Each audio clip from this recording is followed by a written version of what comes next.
राम नाम जपते रहो, जब लगे पिंजर सांस। किशन दास कीजे भजन, होई दासन को दास।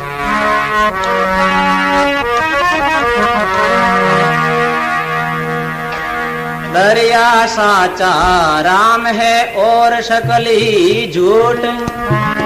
सन्मुख रहिए राम से दे सभी को कूट।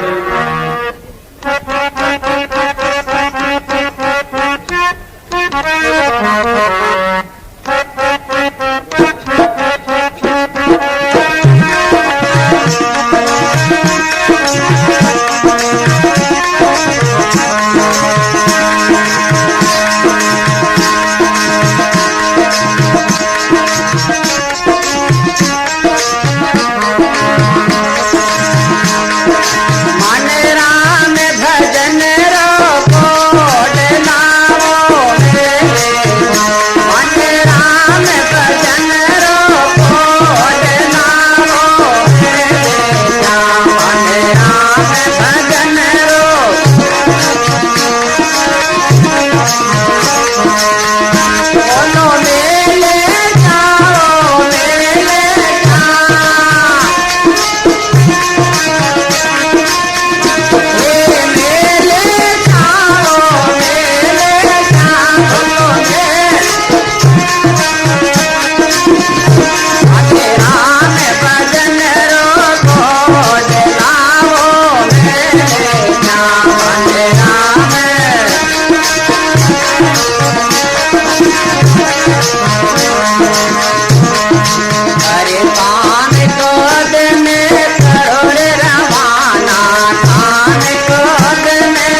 गोविंद गुरु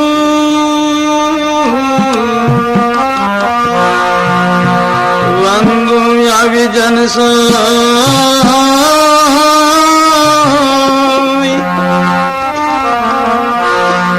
पहले भये प्रणाम तिने नमो आगे हो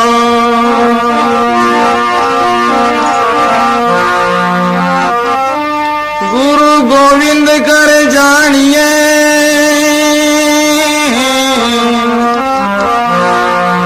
रहिए शब्द समाय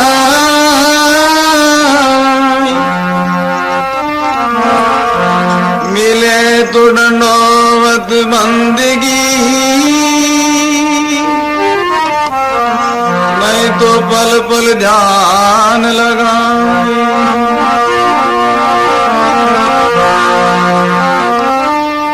परतम गुरु बंधु गुरु चरण रंजे जिन अगम की गमल काव्य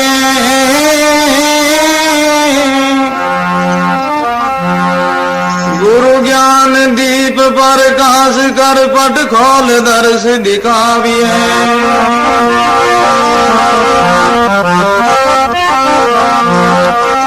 जिन कारण शुद्ध साधक मुनि जन पचे सो गुरु कृपा से पाविए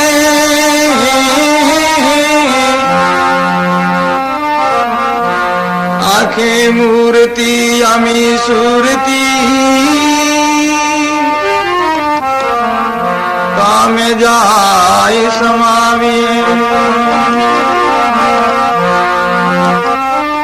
बंधु श्री गुरुपद कमल सचिदानंद स्वरूप अपने जल के कारण प्रगट धरे नर रूप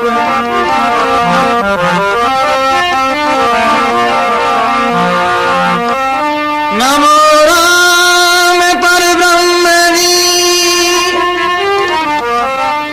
सदगुरु संत आधार जन दरिया वंदन करे पल पल बारंबार दरिया सतगुरु बेटिया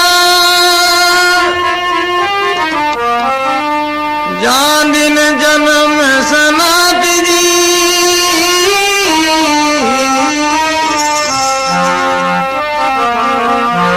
सरवन शब्द सुनाई के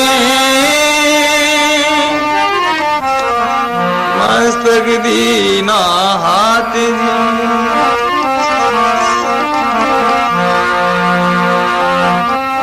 सदगुरु दाता मुक्ति का सदगुरु दाता मुक्ति का दरिया प्रेम दयाल कृपा कर चरणा लिया में जा सकल जंजाल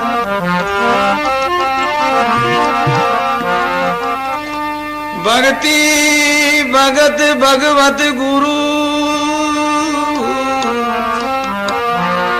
चतुर नाम बपुए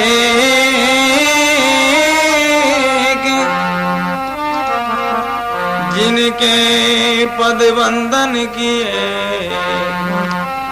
नासत विघ्न अनेक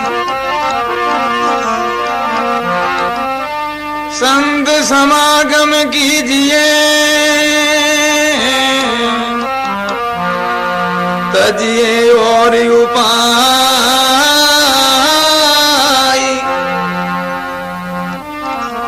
सुंदर भवतयु दरे सत्संगत में आए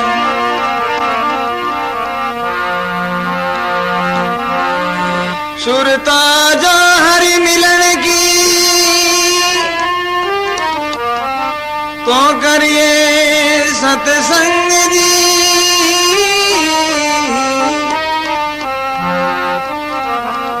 बिना ही परिश्रम पाविए अवगत देव अभंग जी। राम मिलन के कारण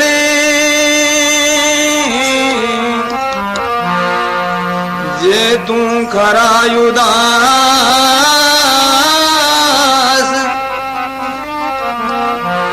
साधु संगत सोदले राम युणों के पास।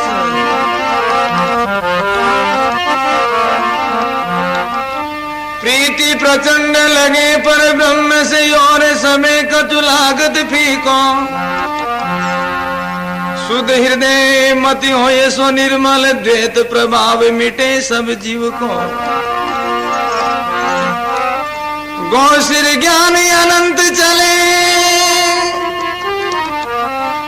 सुंदर जैसे परवा नदी को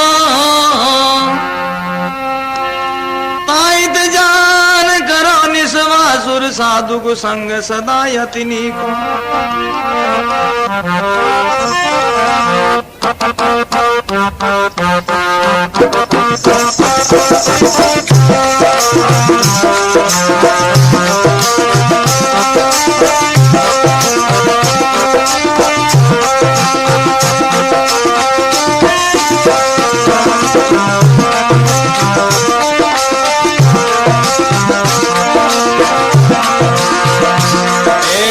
संत समागम करिए भाई संत समागम करिए भाई करिए जाने या जान छुबे पारस वो पलट कंचन होई जाई।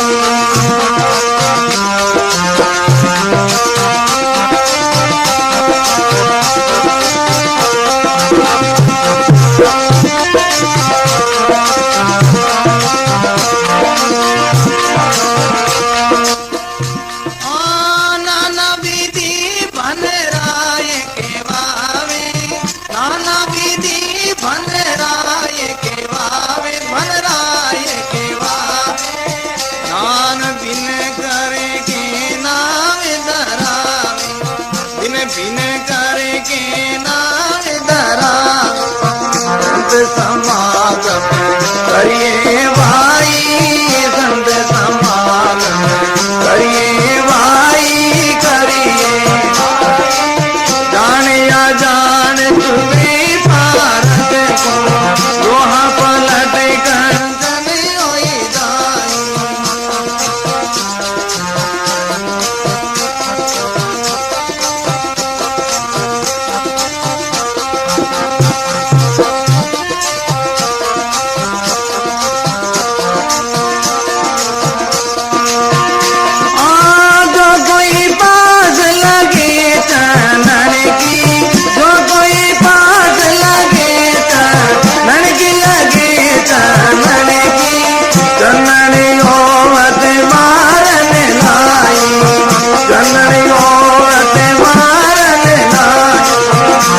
समागम करिए भाई संत समागम करिए भाई करिए जाने या जान तुम्हें भारत को लोहा पलट कंचन होई जाए।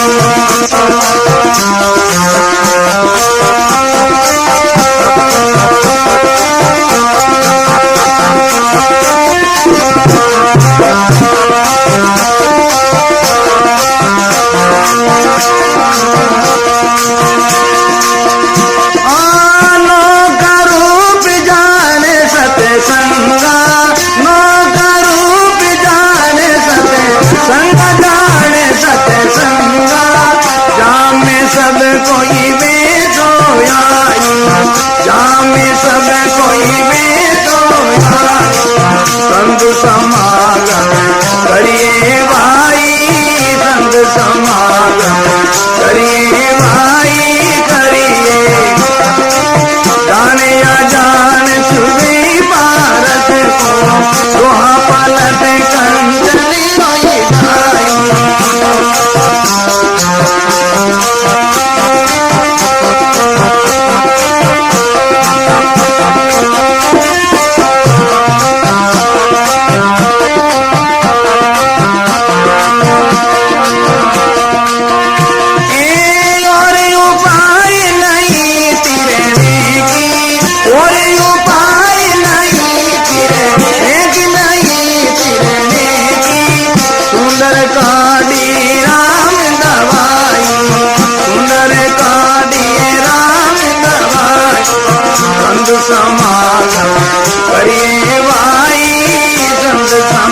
करिए भाई करिए, जाने या जान छुए पारस को, वहाँ पलट कंचनी हुई जाई, वहाँ पलट कंचनी हुई जाई।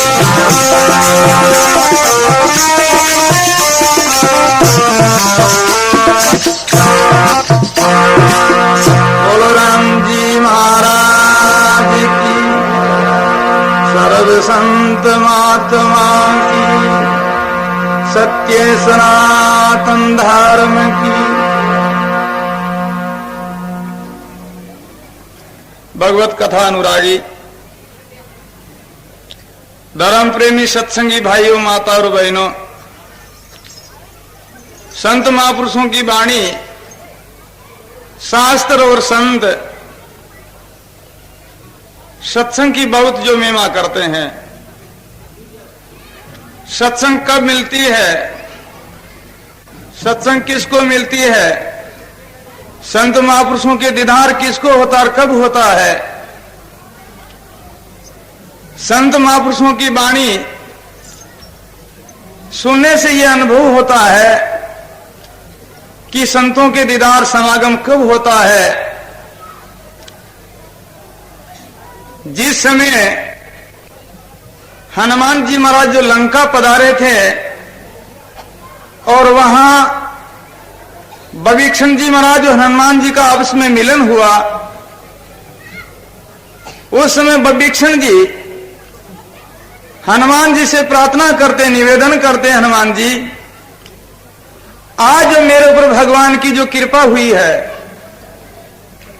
ऐसी बात सुनकर के हनुमान जी महाराज बभीक्षण जी से कहते हैं, बभीक्षण जी आप जो कहते हो मेरे ऊपर आज जो भगवान की कृपा हुई है, तो आज के पहला आपके ऊपर भगवान की कृपा नहीं थी। बभीक्षण जी प्रार्थना करने लगे, हनुमान जी भगवान की तो सदाई कृपा है, परंतु आज विशेष कृपा हुई है। हनुमान जी महाराज बभीक्षण जी से कहने लगे, बभीक्षण जी ये आपको अनुभव कैसे हुआ कि आज मेरे ऊपर भगवान की विशेष कृपा हुई है। तब बभीक्षण जी महाराज हनुमान जी से कहने लगे, अब मोए भावे भरोसो हनुमंता, बिना हरि कृपा मिले नहीं संता। बभीक्षण जी महाराज हनुमान जी महाराज से प्रार्थना करने लगे, निवेदन करने लगे कि हनुमान जी ये मेरे को विश्वास है, ये भरोसा है, बिना जो प्रभु की कृपा के, बिना दया के, बिना संत महापुरुषों का मिलन नहीं होता है। हनुमान जी आप संत हो और आपका जो मेरे को दीदार हुआ, दर्शन हुआ है, इसलिए मैं ऐसा अनुभव करता हूं कि मेरे ऊपर आज जो रघुनाथ जी महाराज की कृपा हुई है विशेष, तभी तो आपका मिलन हुआ है। इसलिए सजनों ये मीरा नगरी है, हम और आप जो अभी बैठे हैं और आप लोग जो नगरी के अंदर निवास करते हैं, ये मीरा नगरी है और ये नगरी जीवित नगरी है। जीवित किसी प्रकार है, जहां संत महापुरुष पधारते हैं, जहां संतों का जो आवागमन होता रहता है, जहां जीवित जो जीव होते हैं वहां संत महापुरुष पधारते हैं। ये संतों की वाणी का अनुभव है। साधु सिंह का एक मता, जीवत ही खो खाई, भावहीन मरतक दिशा ताके निकटन जाय। संतों का और सिंह का एक ही सिद्धांत है। सिंह जो मरी हुई मिट्टी को काम नहीं लेता है, वो खुद स्वयं जीवित को मार करके फिर बाद में उनको भक्षण करता है। इसी तरह संत ही जो जीवित के पास में जाते हैं, मुर्दा के पास में नहीं जाते। संतों की दृष्टि के अंदर मुर्दा कौन है, जीवित कौन है? भावहीन मर्तक दिशा ताके निकटन जाए। जिनके हृदय के अंदर प्रभु के प्रति प्रेम नहीं है, धर्म के अंदर जो आस्था नहीं है, संतों के प्रति स्नेह नहीं है, वो मुर्दा है, वो मृतक है। तो ये मीरा नगरी जीवित नगरी है, जागृत नगरी है। और देखो जहां जहां संत महापुरुष पधारते हैं वहां मरे हुए जीवों को वो सजीवन कर देते हैं। संतों के पास में ऐसी सजीवनी है। देखो अभी पूज्य श्री स्वामी जी महाराज 5 जो रोज के लिए बड़ा जो कहते हैं अमृत बरसाया, बहुत जो उन्होंने सजीवनी वर्षा की, सजीवनी की। और कई जीव तो पहले ही जीवित थे, परंतु कई जीवों को उन जो महापुरुष ने सजीवनी वर्षा करके जीवित कर दिया, तभी तो इतनी भीड़ लगी है। अगर जो मुर्दा होता तो वो यहां नहीं पहुंच सकते, नहीं आ सकते।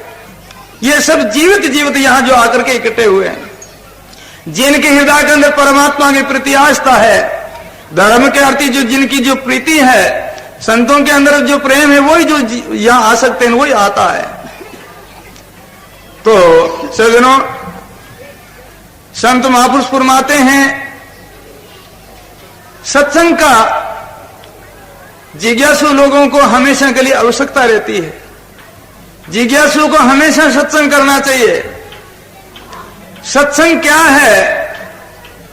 सत्संग एक दर्पण है, दर्पण कांच। सत्संग के द्वारा हमारे सामने हमारे जो अवगुणों का जो निरीक्षण होता है, हमारे गुणों का भी निरीक्षण होता है। जिसी तरह हमारे जो मुखारबंद के ऊपर कोई दाग हो, कोई कमी हो, कोई कसर हो, उनका अनुभव दर्पण करा देता है। दर्पण जो कांच जो सामने रखते ही और पता लग जाता हमारे जो मुखारबंद के ऊपर क्या कसर, क्या कमी है। इसी तरह से जनों, ये सत्संग ही एक दर्पण है, कांच है। ये अपने को संकेत करता है, ये सत्संग, कि अमुक जो अवगुणों के कारण से जीव को अनेक प्रकार के दुखों का अनुभव करना पड़ता, 84 लाख योनियों का दुख भोगना पड़ता, नरक के अंदर जाना पड़ता है। और इस जो सत्संग के अंदर ही ये भी पता लगता है कि अमुक जो गुणा के कारण से जीव को शांति मिलती, सुख मिलता है। सत्संग क्या है? सत्संग एक एक्सरा है। जिसी तरह कोई रोगी आदमी औषधालय के अंदर जाता है, वेद के पास में, वो वेद उनकी बीमारी की जांच करने के लिए पहले वो नाड़ देखता है, नाड़ से वो बीमारी की जांच करना चाहता है।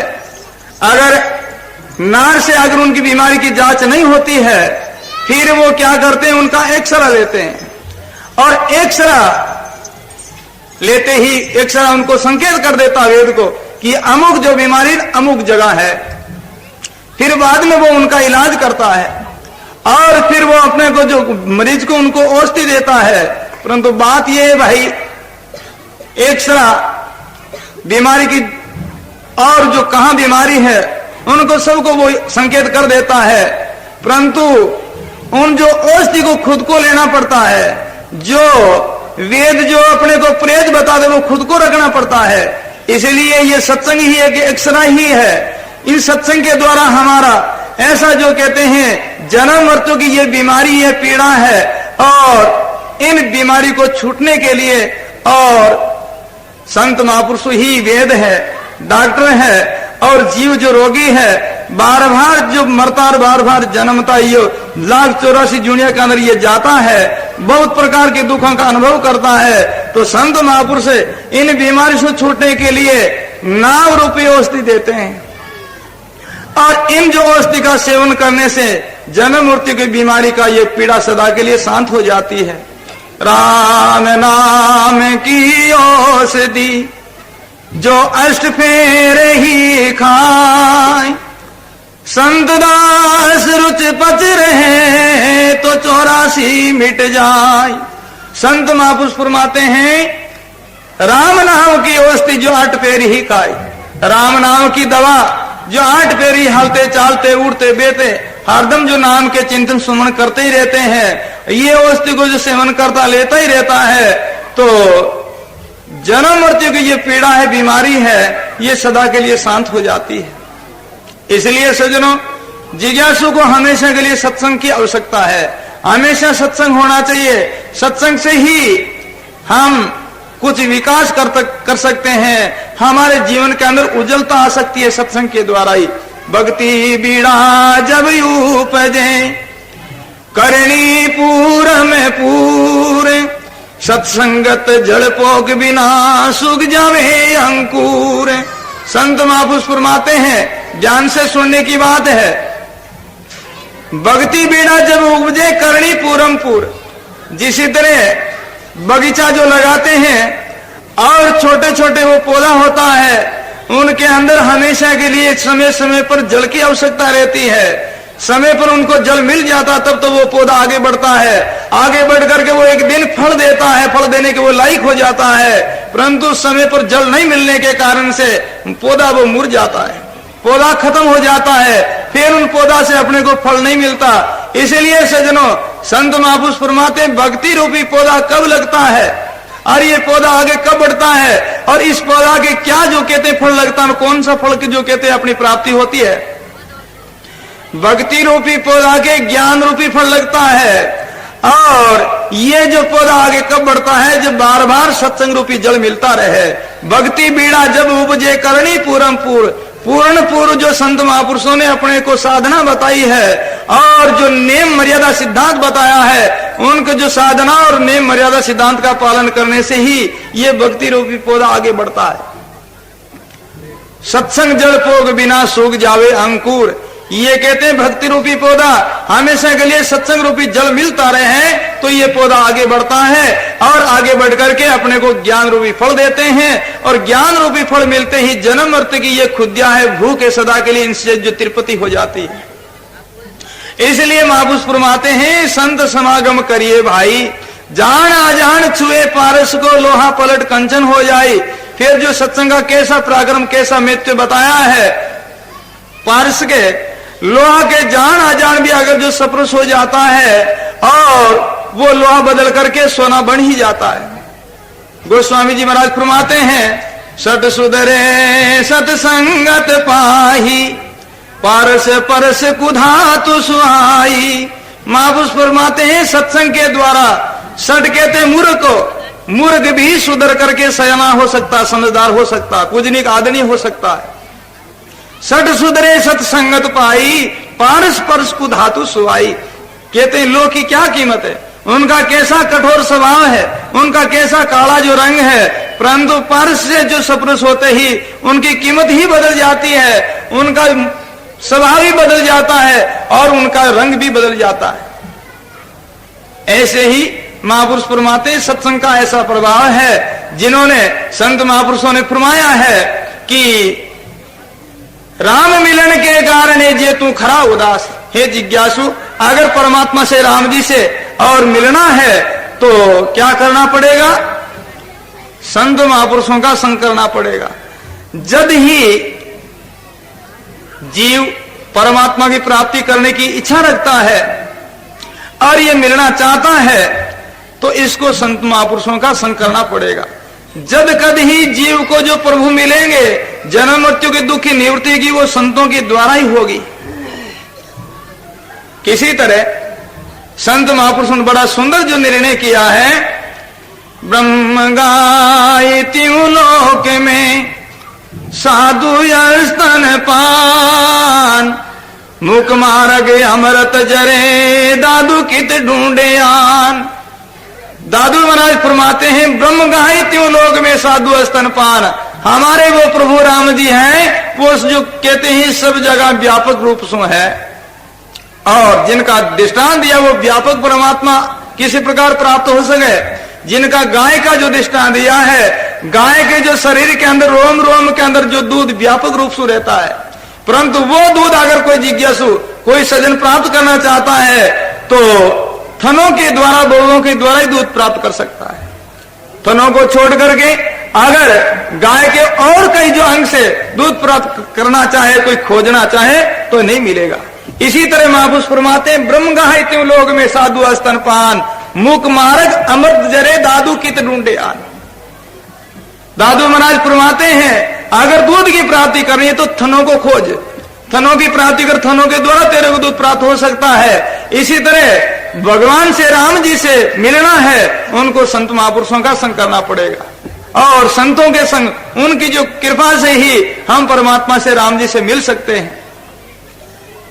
दरिया बरसा इंदर की बादल बिना न होय, तारण हारा राम है संता बिना न कोई। महापुरुष फरमाते इंद्र जो बरसात करता है वो बादला के माध्यम से करता है, बादलों के द्वारा ही बरसात करता है, बादला के द्वारा ही होती है। डायरेक्ट अगर जो बादला के बिगड़ नहीं तो बरसात हो सकती नहीं, इंद्र कर सकता है। इसी तरह महापुरुष फरमाते हैं जीवों का उद्धार परमात्मा करते हैं, परंतु वही किसी संत के द्वारा, किसी जो कहते हैं गुरु के द्वारा, किसी धर्म के द्वारा वो उद्धार करता है। इसी तरह महापुरुषों ने ये दृष्टांत दिया, दरिया बरसा इंद्र की बादल बिना न होय, तारणहारा राम है संत सदगुरु बिना न कोई। इसी तरह महापुरुष फरमाते हैं संत समागम करिए भाई, जाना जान छुए पारस को लोहा पलट कंचन हो। देखो हम और आप कई दिनों से ये सुनते हैं कि कैसे कैसे पापी, कैसे कैसे जो कहते हैं हथियार और डाकू भी ही संत महापुरुषों की सत्संग से उनका परिवर्तन हुआ है और वो महापुरुष हो गए हैं। और जिनके ये जो चौपाई लागू है, सट सुधरे सत्संगत पाई, पारस परस को धातु सुवाई।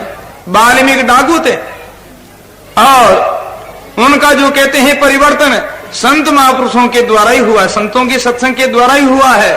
वाल्मीकि एक जो जंगल के अंदर रहते और उनके जो क्या काम थे, हमेशा के लिए बहुत लोगों को वो मारते और उनसे जो कहते हैं लूट लेते, कोस लेते और बहुत प्रकार के वो अन्याय अनर्थ करते।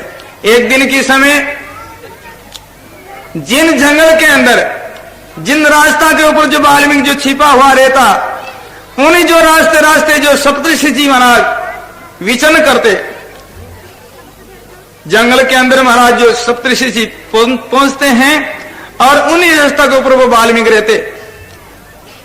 वाल्मीकि सप्तऋषियों को देख करके और विचार किया, ये लोग जो आते हैं इनके पास में मेरे को धन कुछ मिलेगा, और ऐसा वो वाल्मीकि विचार करके हाथ के अंदर जो शस्त्र लेकर के और उनके सामने जो दौड़ने लगा। दूर से वाल्मीकि दौड़ता हुआ दिखाई दिया। इधर जो सप्तऋषि जी महाराज विचार करने लगे, यहां घोर जंगल है, आसपास में कोई जो गांव नगर नहीं है, और ये सामने जो दौड़ता हुआ एक जो मनुष्य आ रहा है, इनके हाथ के अंदर शस्त्र है, और ये क्यों दौड़ता, क्यों भागता, जिनका कारण क्या है। दूर से सप्तऋषि जी महाराज आवाज लगाते, भाई तुम कौन हो, क्यों दौड़ते हो। वाल्मीकि कहते हैं महाराज आप मेरे को जानते नहीं हो। सप्तऋषि महाराज बोले, भाई मैं तो तेरे को नहीं जानता हूं, कौन हो तुम। वो कहते मैं महाराज वाल्मीकि नाम का डाकू हूं। क्या काम तुम्हारा। मेरा काम यह है कि लोगों जो कहते हैं लोगों को लूटता हूं, कोसता हूं, मारता हूं। सप्तऋषि बोले, भाई क्यों जो कोसता, क्यों मारता है। मैं इसलिए मारता हूं, उनके पास में कोई धन संपत्ति उनको मैं छीनता हूं। सप्तऋषि बोले, वाल्मीकि हमारे पास में तेरे जो कहते काम आ रहे जैसी कोई वस्तु है ही नहीं, कोई हमारे पास में धन संपत्ति नहीं है। वाल्मीकि बोले, महाराज कोई बात नहीं, धन संपत्ति नहीं तो हमारा जो पहला जो नेम है वो पहला पूरा करूंगा। पहला क्या नेम है। पहली मारे पीछे को से मुनि परमोदे आचे। वाल्मीकि कहते हैं पहले हमारा काम है मारने का, मारने के बाद में पास में कोई वस्तु होती है वो मैं कोस लेता हूं, छीन लेता हूं, और अगर जो पास में कोई वस्तु नहीं मिलती है तो लाश को उठा करके कुआं के अंदर पटक देता हूं।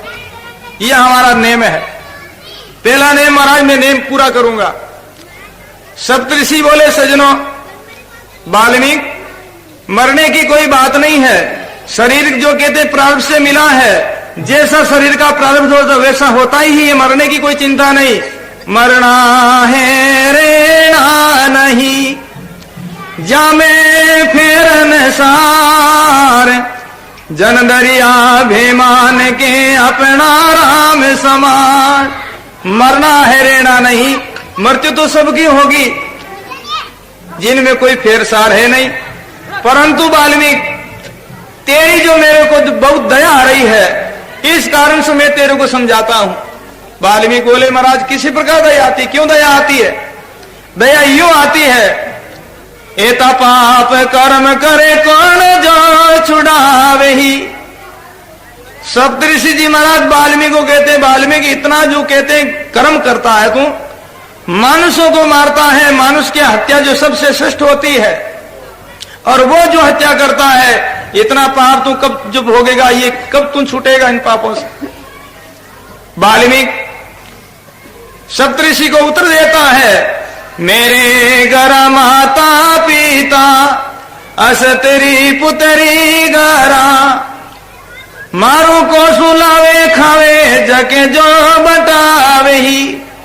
वाल्मीकि कहने लगे कि मैं जितनी धन संपत्ति कोष करके लूट करके ले जाता हूं, और हमारे बहुत जो लामा चौड़ा कहते परिवार है, और वो सब धन संपत्ति को वो परिवार के लोग काम लेते हैं, तो महाराज पाप ही हमारे थोड़ा थोड़ा हिस्सा के अंदर पाते आए, सब जो हमारे वो बट बटाने वाले। सप्तऋषि जी महाराज वाल्मीकि को कहने लगे, वाल्मीकि ये ख्याल तुम्हारा बिल्कुल झूठा है। क्यों महाराज?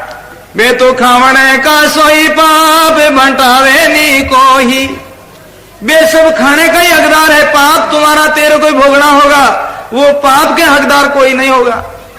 और अगर तेरे को विश्वास नहीं है, वे तो खावने का सोई पाप बंटावे नी को ही, नहीं पति आवे तुम्हें जाई के बुझावे ही।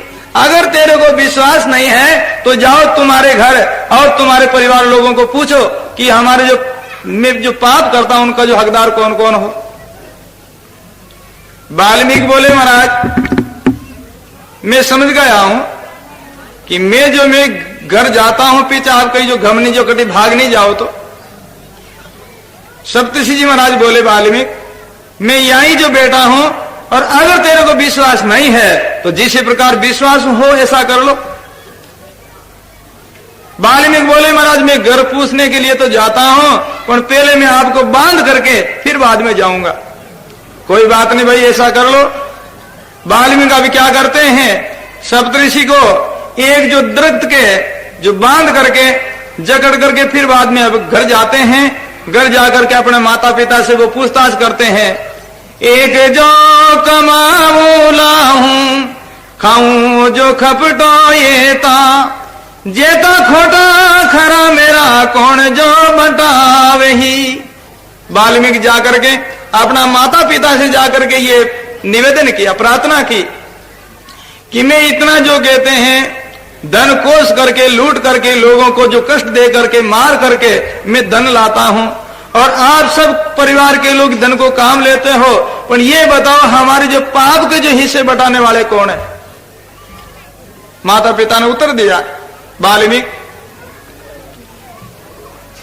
बात ये है भाई, ऐसा जो सिद्धांत है शास्त्रों का कि 12 साल की जो अवस्था होती है उनके पहले पहले जितना कर्म करता बच्चा वो माता पिता को भोगना पड़ता है। क्यों भोगना पड़ता है कि माता पिता का उनको ऊपर अधिकार रहता है, उनको अच्छी तरह शिक्षा देनी चाहिए, अच्छी तरह उनको जो लायक बनाना चाहिए, अच्छी तरह उनको कहते हैं अपने जो कंट्रोल में अपने अधिकार में रखना चाहिए, उनके ऊपर शासन करना चाहिए। और 12 साल के बाद में खुद की स्वयं की जिम्मेवारी हो जाती है, और फिर जितना कर्म करता है वो खुद स्वयं को ही भोगना पड़ता है। 12 साल के पहले जितना तुम कर्म किया हो उनका तो हम हकदार है ही, और उनके बाद में जितना कर्म किया हो वो सारा का सारा तेरे को भोगना होगा। और हम जो हमारे जो कहते हैं सिद्धांत का मर्यादा का पालन किया था, मैं जो कहते तुम्हारा छोटा का पालन पोषण करके बड़ा जो कर दिया, अब तुम्हारा जो कर्तव्य है तुम्हारा तुम पूरा करो। वाल्मीकि बोले, हमारा क्या कर्तव्य है? तुम्हारा कर्तव्य यह है कि हम तुम्हारे बूढ़े जो माता और पिता हैं, इसलिए तुम हमारी सेवा करो, और हमारा जो तुम्हारे ऊपर जो कर्जा है, ऋण है, वो तो तेरे को देना ही होगा। कितना ऋण है? मेरी तेरे माते दो बेटी एक शेर याने, मारे को से लावे बुरी बलि तू ही पावे ही। माता पिता वाल्मीकि को उत्तर देते हैं, वाल्मीकि किलो जो अन्न जिमने के लिए पहनने के लिए वस्त्र है ये तो तेरे को देना ही होगा, परंतु जो अच्छा और बुरा जो कर्म करता है वो कर्म जो कहते तुम्हारा तुम ही भोगोगे, हम उनका हकदार नहीं है। ऐसी बात सुन करके वाल्मीकि को बड़ा दुख हुआ, बड़ी अशांति हुई। विचार करने लगे जी मैं बहुत जो कर्म किया हूं, अब एकला जो कर्म है इतना कब भोगूंगा। इसी प्रकार वो वाल्मीकि दुखी होकर के वापस जो महाराज सप्तऋषि जी के शरण में आते हैं और महाराज जो वृक्ष के बंधा हुआ खोल करके चरणों के अंदर गिर पड़ता, रोने लगता है। आपने जो पापों को याद करके बड़ा वाल्मीकि दुखी होता है और सप्तऋषि जी महाराज से प्रार्थना करने लगे, प्रभु ये बताओ कि इस जो पापों से मैं छूट कैन सकूं, इन पापों से मैं क्या जो मुक्त हो सकूं। जब पीछा आया मुनियों ने निभाया शीश, कि वो पाप मेरा कौन करनी जावे ही। अब जो अपन पापा से छूटने के लिए वो उपाय जो पूछते हैं, सप्तऋषि जी महाराज वाल्मीकि को कहते हैं, वाल्मीकि पापा से छूटने के लिए, पापा से जो मुक्त होने के लिए, पवित्र होने के लिए पहले एक उपाय है। वो क्या उपाय है? उन जो परमात्मा से इसी तरह प्रार्थना करनी होगी, उनकी शरण होना पड़ेगा।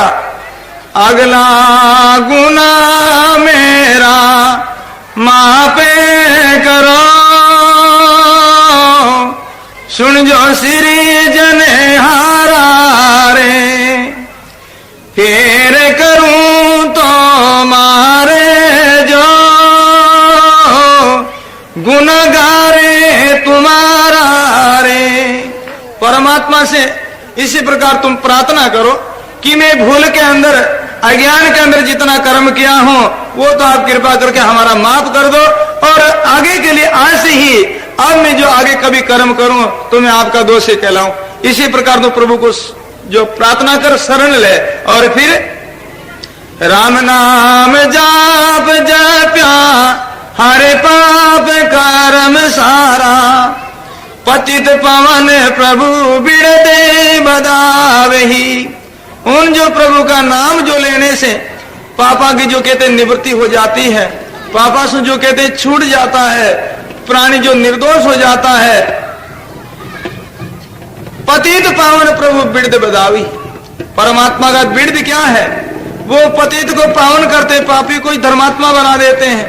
और परमात्मा की इसी प्रकार शरण होते ही पापी ही जो कहते धर्मात्मा हो जाता है। सन्मुख होई जीव मोई जब ही, जन्म कोटि अज्ञान से तब ही। परमात्मा के जीव कैसे ही जो पापी क्यों नहीं हो, सन्मुख